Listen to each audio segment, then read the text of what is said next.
Welcome to the channel, guys. It's your boy Cord Gamer, and today we are discussing the wonderful release of Battlefield 2042. Psych! Honestly, I think we all wish that was the video I was making, as this Battlefield release has been anything other than wonderful. With all the hype around the release of this game, what happened? Why is this game almost completely, absolutely terrible? This is sadly what we are discussing today. If you're new to the channel and haven't subscribed, please consider doing so as I come out with videos almost every Monday. Sorry about the delay on this video. Thanksgiving week was a lot busier than I imagined, but we're back on the grind for the next 3 weeks. We are also trying to hit that 100 sub mark before the end of the year. I appreciate each and every one of y'all, but nevertheless, let's get right into it.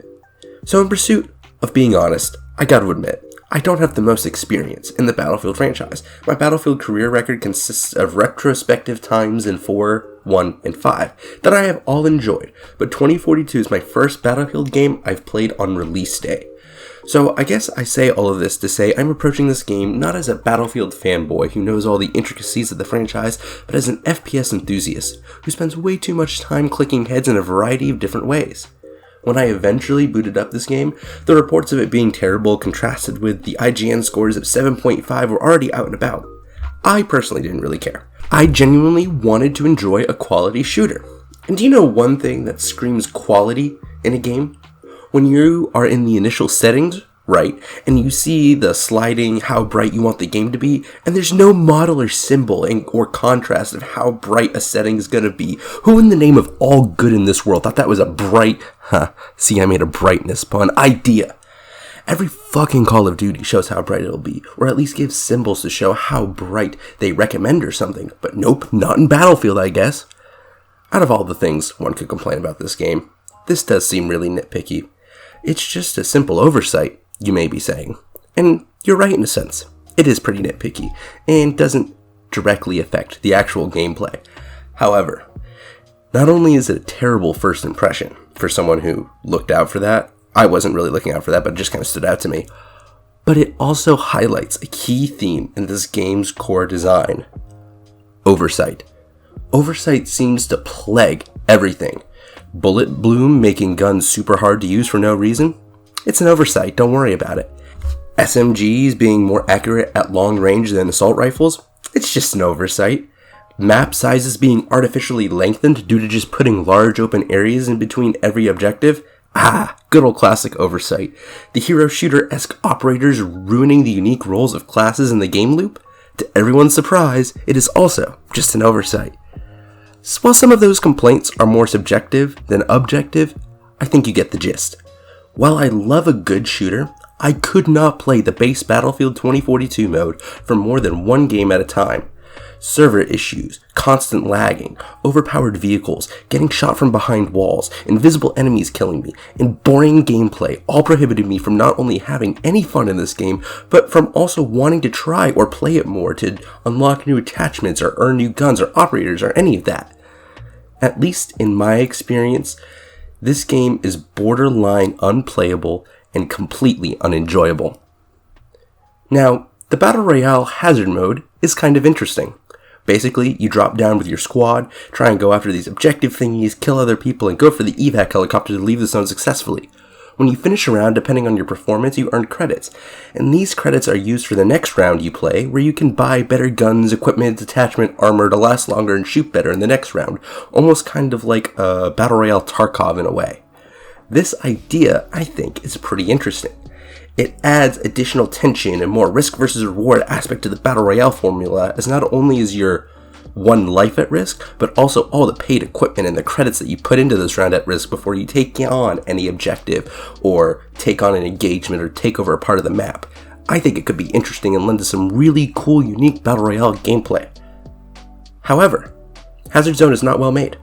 I mean, I took out an entire squad against all odds with a base assault rifle my first time in the zone. My squad also kinda just drove our vehicle into the evac helicopter with 15 seconds remaining, completely destroying the team already sitting inside. While I had more fun than the base Battlefield 2042, as I could actually see my opponents and shoot them, there was really no depth in the moment-to-moment gameplay, and thus I have no real interest in banking up credits or playing that game mode. The most amount of fun I've had in 2042 has been in the Portal mode. The Portal mode, if you haven't heard of it, is the robust custom game mode / browser that not only allows you to do really cool custom games, but also has imported maps, guns, and classes from older Battlefields such as Battlefield 1942, Bad Company 2, Battlefield 3, etc.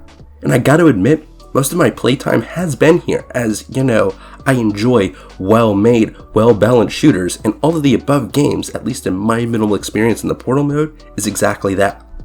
Moving on from my impressions and what I think about the game, I'm not sure how big this got on general Twitter, but at least this weekend on my feed, I saw a lot of discussion on the leaked Father Winter Holiday themed skin that was soon said to be delayed by the Battlefield team after it was leaked. There was some pretty harsh discussion on both sides of the spectrum, some claiming that the core gameplay should have been focused on, and others saying that the art team and development team are two different entities and don't affect each other. This is my personal take on it. While they may be two separate teams, every game has a budget, and no team is free. For the sake of my point, I'm going to assume these winter skins were not going to be free, but rather paid cosmetics. While a cosmetic team may not affect the bug team directly, the cosmetic team is taking away funding from a possible other developer on the bug team, as resources are not infinite.